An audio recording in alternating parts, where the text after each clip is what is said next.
Hey everybody, it is Robert Let's Go Brandon Lewis with the 10 Con Big 7 bringing you the conservative news stories live from the Tennessee Conservative Newsroom, which is basically me just sitting down at a desk. And we're going to bring you the stories that the mainstream media will not report and really work hard to cover up, such as Tennessee nonprofit works to provide college scholarships for illegal aliens in Tennessee. Everybody really is pulling for that. That sounds really good. Allowing non-lethal carry on public college campuses passes the Tennessee Legislature in response to the murder of a college student by an illegal alien. I think a better question might be, why are they here to begin with? We're going to talk about a bill that allows teachers to carry a concealed firearm on school campuses to protect kids. A bill that also allows for the death penalty for child rapists in Tennessee. A bill to prevent local governments from enforcing red flag gun laws is moving forward. And there is also a bill to allow lawsuits against anyone taking kids out of the state without their parents' permission for gender-affirming care, which is basically the mutilation of children. Tennessee House passes legislation to establish reporting processes for complaints about the teaching of divisive concepts in colleges and universities. Guys, we're going to get right into these stories, but first, would you please go to TennesseeConservativeNews.com, hit that subscribe button, let me know what you think about these stories in the comment sections, share these stories as soon as the broadcast is over so that other conservatives can find the only source for true patriotic news in the volunteer state. What else have we got on tap? Hey, if you're going to be in Williamson County next Tuesday, I would love for you to stop by the Moms for Liberty meeting and say hello to yours truly.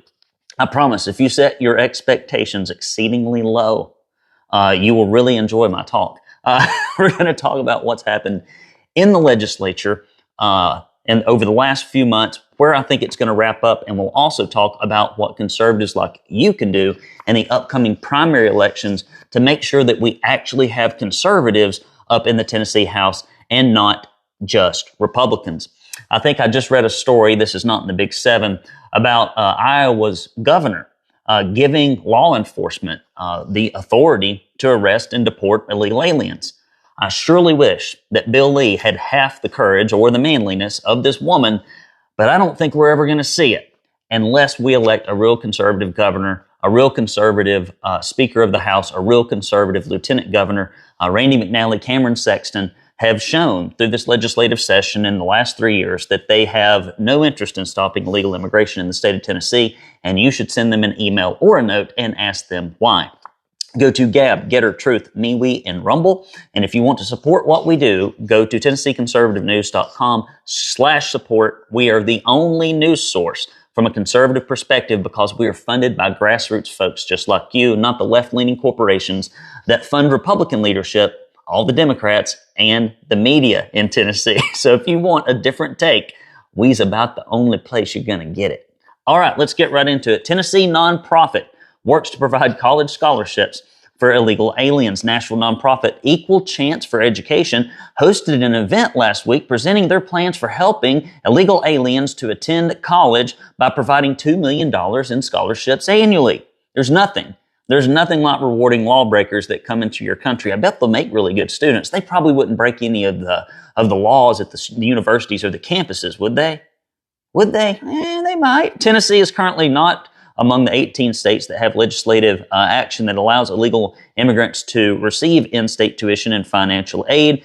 The Equal Chance program provides up to $25,000 a student who's able to attend any one of the 15 participating Tennessee colleges. The University of Tennessee family of schools are not on the list of options, though UT Knoxville President Randy Boyd was a panel member.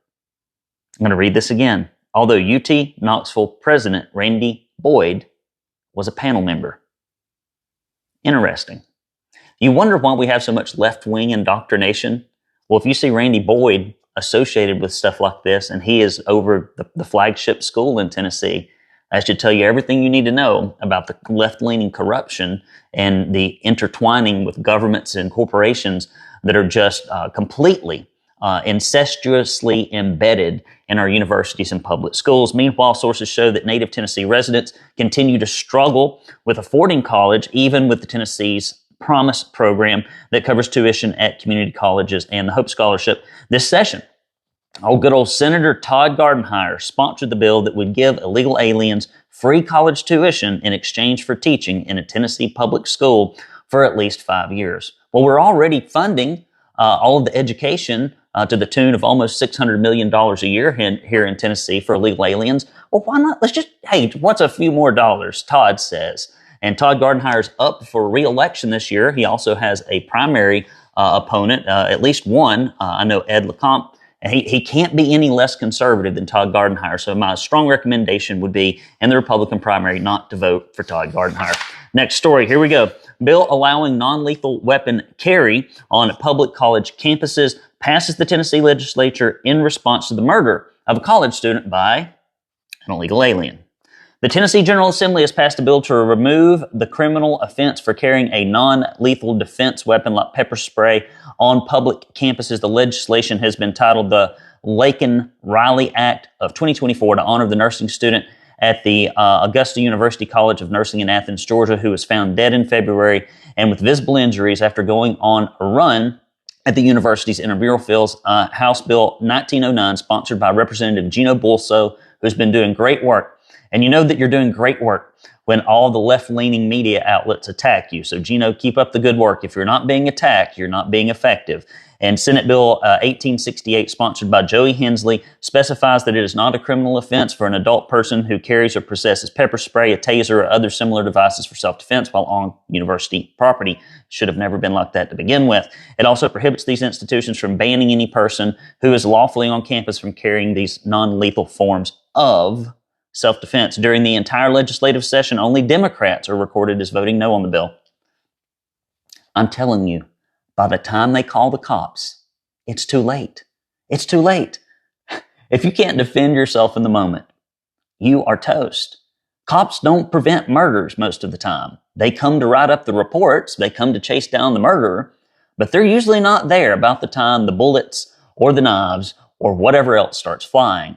So you've got to protect yourself. I'm glad the legislature is allowing college students to do this, although I think they should be able to go armed. Guys, do check out my friend Steve Abramowitz, who now has a new home for his podcast at heartlandjournal.com. And he recently interviewed Daniel Turner, the spokesperson of Power of the Future, to discuss the energy world, natural gas, diesel, gasoline, petroleum, coal, and the role they play in keeping the world moving, heated, and fed.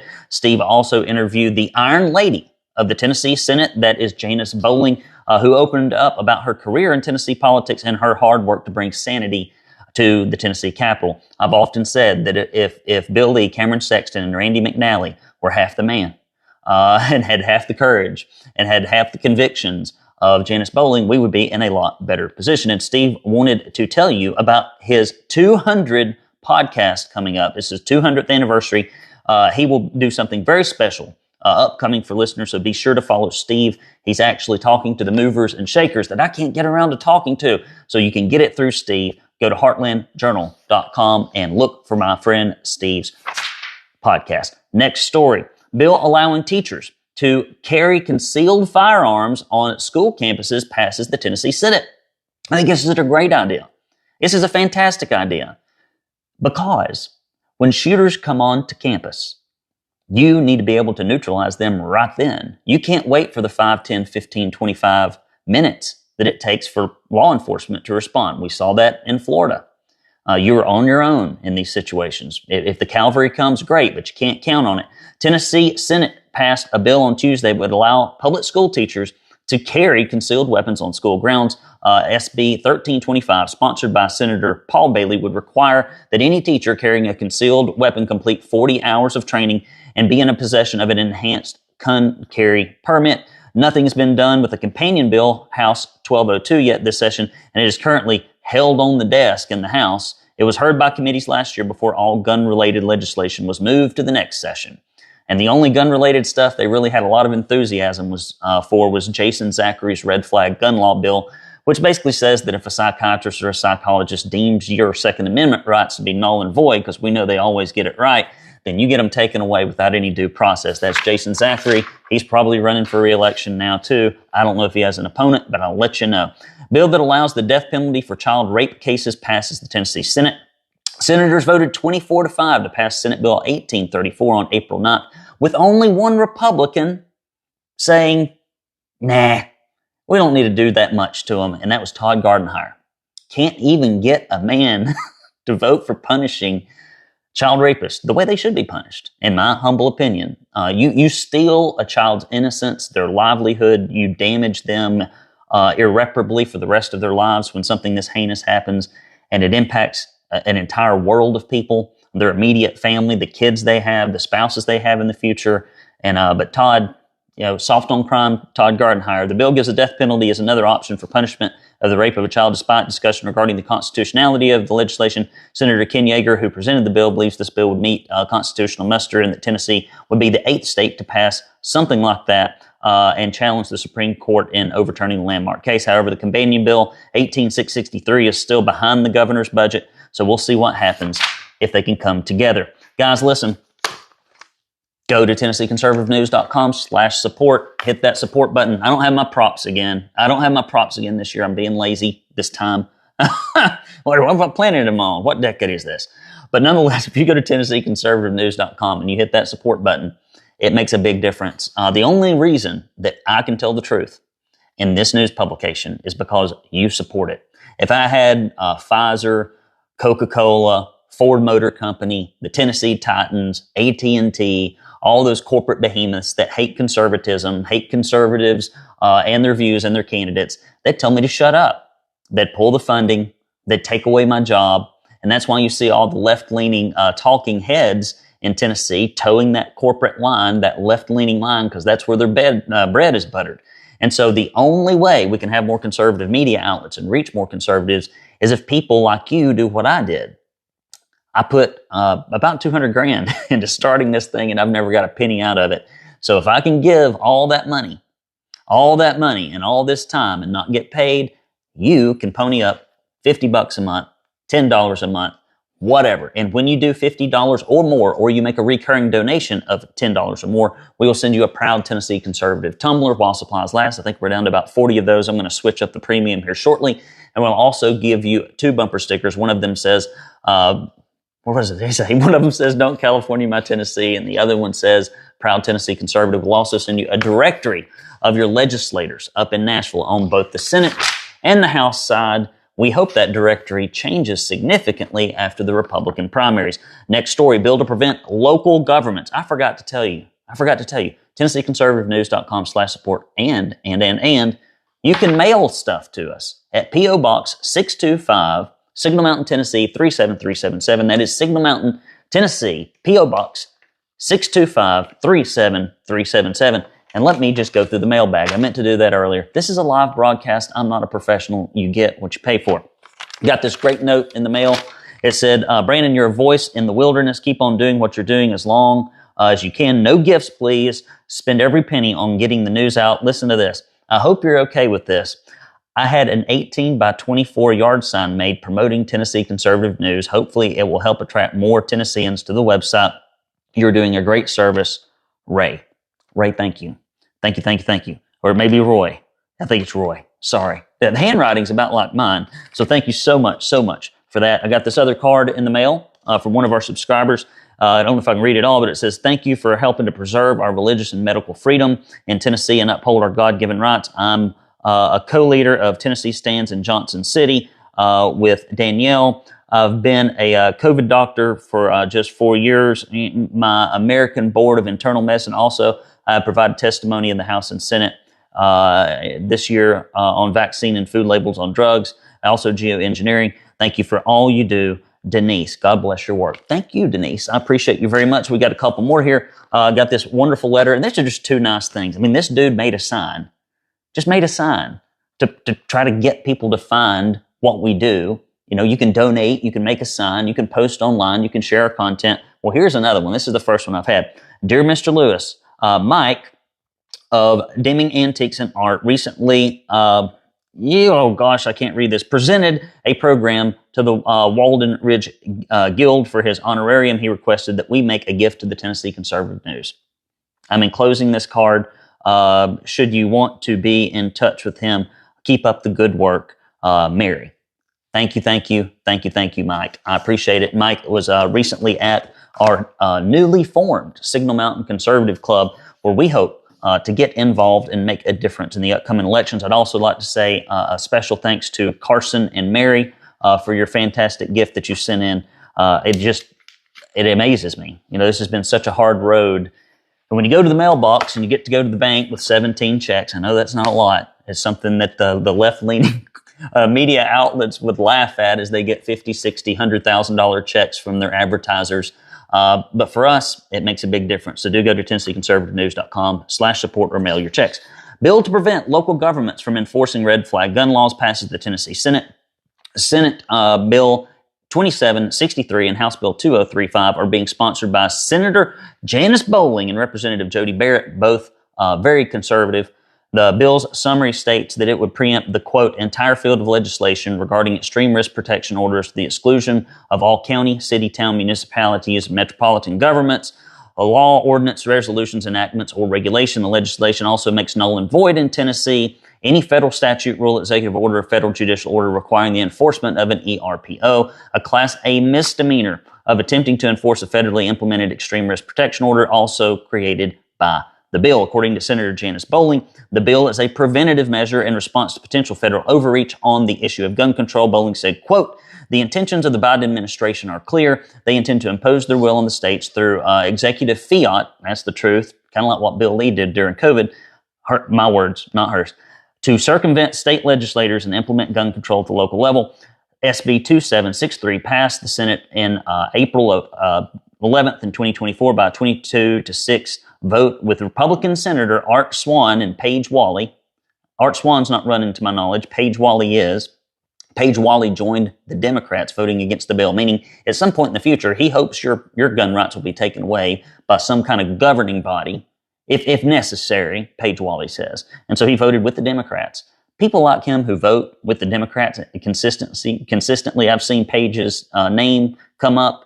He votes with the Democrats. So he's another one you need to keep your eye on in the primary if he has an opponent. House Bill 2024 is scheduled for committee in consideration later in the week. Next story, bill allowing lawsuits against anyone taking kids out of state without parental consent for gender-affirming care passes in the Tennessee Senate. Senators voted along party lines 25-4 to pass Senate Bill 2782, sponsored by Janice Bowling again, which makes the actions of adults who recruits, harbors, or transports an unemancipated minor within the state for the purpose of receiving prohibited medical procedure under Title 68, Chapter 33, regardless of whether the medical procedure is to be procured as a Class C felony. Similar to the parental protection law passed by the Senate on Wednesday, criminalizing the abortion trafficking of minors, Bowling's bill allows parents and legal guardians of minors the right to sue those who take it upon themselves to usurp the parental rights. Opposition to the bill included Senator Heidi Campbell. I think she's got an opponent this time around who's a Republican. I'm going to get caught up on this stuff, guys. We've got a whole matrix of who's running against whom, who has conservative challengers, and we're really the most worried not about Democrats. We're worried about rhinos. Rhinos are the reason that we aren't able to stop illegal immigration. Rhinos are the reason our schools have very little choice for parents. I mean, it's not the Democrats. Democrats haven't been in charge for well over a decade now. All these problems are at the feet of Republican leadership. The companion bill 2310, sponsored by Representative Brian Ritchie, is scheduled to be heard in the House Finance, Ways and Means Committee on April 16th. Here we go. We got one more. Let's save the best for last, perhaps. Tennessee House passes legislation to establish a reporting process for complaints about the teaching of divisive concepts in colleges and universities. House Bill 2784, sponsored by Representative John Reagan, explained the bill would strengthen the law requiring institutions to report results of investigations regarding complaints of divisive concepts to the comptroller within 10 days. Additionally, they would be required to give status updates on pending investigations every 30 days. The comptroller determines that an institution is failing to comply. They may be required to report before the Joint Operations Committee. If an institution has more than 10 reported investigations, the comptroller is required to report that the Education Committee of both bodies. There you have it. Reagan said the legislation isn't banning the teaching of divisive concepts since that bill was passed last year. This bill simply allows the tracking mechanism to determine if there is a problem or not. The bill passed along party lines with 65 A's and 23 nays. Companion bill SB 2501 is to be heard in the Senate on April 1. Guys, that's all the news. I went through that pretty quick. I've got an appointment coming up. I'm in between appointments. I'm having to do the news in between appointments. I wonder what it's like for folks that do this for a living, who can actually prepare and maybe even get good at it. Instead, I'm just like, oh gosh, there's a guy out here blowing leaves. Are they going to hear this? My kids just came home from school. I got a whole bunch of work to do. Let me fit the news in. So, if often it seems as if I'm a little ill-prepared, it's because I am. It's because I am. As I'm just like you guys. I don't make any money doing this. This is a volunteer gig that just takes up a lot of my time. I'm very, very passionate about it, and I hope you are too. Speaking of passion, and really caring about the country, I had a great opportunity just here recently to speak to the Chattanooga Republican women, and it was fantastic to see those ladies, many of whom I've known for 20 plus years here in our community, and it's so funny. I rarely get invited to Republican events. Can you imagine why? It's because most Republican parties and most state Republican events are all rah-rah sessions where they just get together and mislead you about what's actually going on. And when I go up there and I read 2 or 3 pages of bad votes from Republican representatives, and it's just 2 of them, often that is off-putting to the folks that are in power, hoping to keep Republican primary voters like you in the dark about the fact that Republicans say they're going to do one thing and they actually end up doing another, especially at the leadership level. So that was a wonderful little talk. If you wanted to watch it, you can go to Twitter and scroll down. It's somewhere below this video. We are going to be getting our Rhino report out here pretty soon. If you've never read the Rhino report, it is where we essentially go through all the votes in the Tennessee Legislature on both the House and the Senate side, and then we tell you who made all the awful Rhino votes, and then we tell you who the worst Rhinos are, the top 5 Rhinos, and we even give you the Rhino of the Year in both the Tennessee House and the Senate, and we do some honors in the executive branch as well. They're always excited, I have found, to receive the Rhino Reward, especially if it's right before an election. Because very often people will cite our news source when they send out mailers and things of that nature. So we've started seeing some of that happen, and it's because we're the only people that will actually tell anyone in Tennessee how Republicans actually vote. And so they have to source us, because if they didn't source us, they couldn't source anybody. So what's going on this weekend? Well, what is going on this weekend? I think I'm just going to piddle around the house tonight. I may go to the gym. I'm not sure. And then tomorrow, I've got a lot of work to do. I get my hair cut. I'm not even going to show you what's underneath this hat. I got to get my hair cut, what little of it's left. And I've got to, I got to get the garage done. I made some progress on that not too long ago. I got to get the garage done, and I maybe will go hike the Cumberland Trail if Providence shines upon me, and get to church as well, physically and in person instead of over the intertube. We've been out of town like 4 weekends in a row for various gatherings with friends, trips, spring break, you know it. And I'm sure you go through this occasionally where you're like, gosh, I wish I could just take church with me when I went on the road instead of having to watch it from afar. I didn't like it during COVID. I don't like it even when I travel. What else is going on? I can't think of anything else. The school year is winding down for my oldest, and we're about to switch from going to a sweet little Christian school up here on the mountain to private schooling. And not private school, homeschooling with our youngest Ruby and our oldest Sylvia. So we're kind of going through all the machinations of Sylvia's last year. She's got a chapel talk next week, which is kind of like a rite of passage for 5th graders that are graduating from that school and moving on to bigger and better things. And so it's just crazy to watch them grow up, to watch those little tater tots just get bigger and bigger and older and starting to look like a young woman. Oh, Lord help me. Lord help me. And I got good-looking girls, too. I got really good-looking girls, and they're smart, but they're feisty. They're feisty. So, guys, stay away. Brandon Lewis here with the Tennessee Conservative News. Thank you for all your notes, for all your encouragement, for giving us the leads on the stories. for calling us. And I'm telling you, it works. It works. When you share our stories, when you bring up what we report to elected officials, when they go out in public, when you email their office about the articles we write, when you call, when you go down there and visit and you raise hell and you say, well, I read this in the Tennessee Conservative News, it makes a big difference. But I know it makes a big difference because every time I talk to the few conservative lawmakers that are up in Nashville, they say that every time there's a caucus meeting, the Tennessee Conservative News is mentioned. Not in a very positive way. It's funny. They don't ever seem to talk about the liberal media outlets or trash them. It's only just us because the liberal outlets are funded by the corporations and the Republicans are funded by the corporations, and the Republicans and the news outlets tend to say the same thing in leadership. But we are the only one that has the temerity, the big brass you-know-whats, to say, not so. Votes don't match the campaign promises. And not only this session, but for many of these elected officials, since we've been reporting almost 4 years in October, the record is terrible. Terrible. Guys, subscribe. Go to TennesseeConservativeNews.com, hit that subscribe button, hit the follow button here on Twitter, wherever else you get your social media. And please, please, please hit the little share button on this video. If you've made it to the end, hit that share button. It helps us reach a lot more people. Guys, love you, mean it. I hope you have a fantastic, wonderful weekend with your family. Get away from work a little bit if you can. And I'll see you next week in the Tennessee Conservative Big 7. Brandon Lewis here, signing off. See you later.